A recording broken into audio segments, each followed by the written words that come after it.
Rasa panik merupakan jenis trauma psikologis.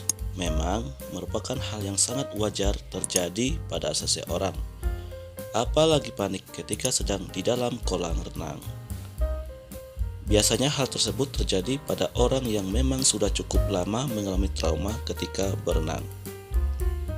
Mungkin salah satunya trauma tenggelam atau seseorang yang memang pernah merasakan trauma dengan air, sehingga saat tengah berenang malah menunjukkan rasa panik yang tidak dapat dihilangkan. Berikut kami sajikan 8 cara ampuh mengatasi anak trauma dan panik berlebihan saat di kolam renang. Yang pertama, jangan paksa anak untuk berenang. Bagaimanapun, seperti yang dikatakan oleh Tracy Warren, seorang pakar keselamatan dan direktur ChildSafe Kanada, jangan pernah memaksa anak untuk berenang. Gunakanlah pendekatan penuh empati saat menghadapi ketakutan anak. Tenang dan jangan tunjukkan stres, sebab bila anak melihatnya, hal tersebut hanya akan memperbesar ketakutan mereka sendiri. 2. Bicarakan. Wendy Wisner, penulis pengasuhan di New York, Amerika Serikat, menyarankan Anda untuk bicara kepada anak tentang ketakutannya. Ini akan membuat Anda akan lebih mudah menemukan solusi.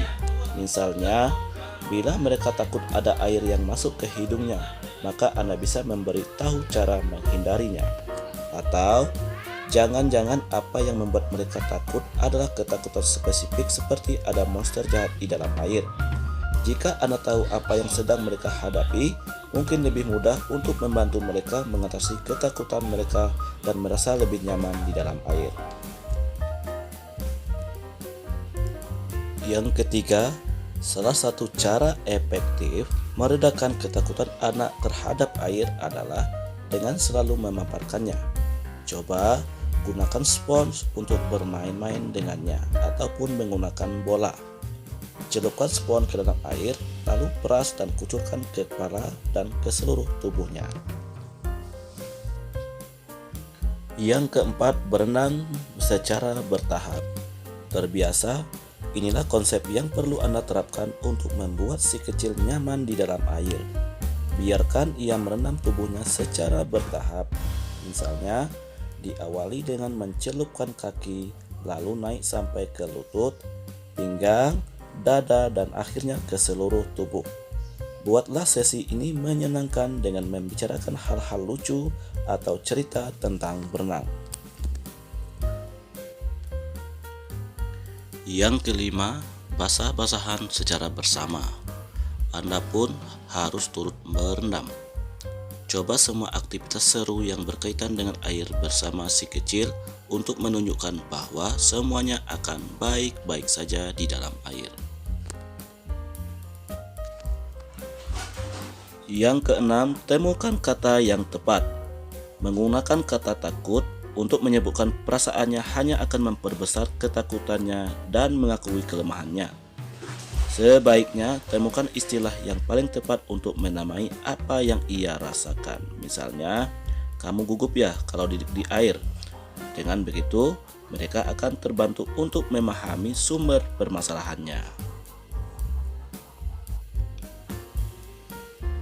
Yang ketujuh, tak perlu terlalu terburu-buru mengajarinya berenang secara serius. Anda bisa mengajak anak hanya bermain-main di air.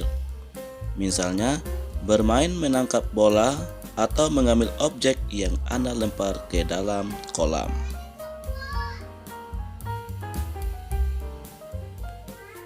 Dan yang kedelapan, dibantu jasa pelatih atau guru renang. Menurut Wisner, anak-anak umumnya lebih mau mendengarkan orang dewasa selain orang tuanya. Menghadirkan guru renang akan membuat mereka lebih bersemangat.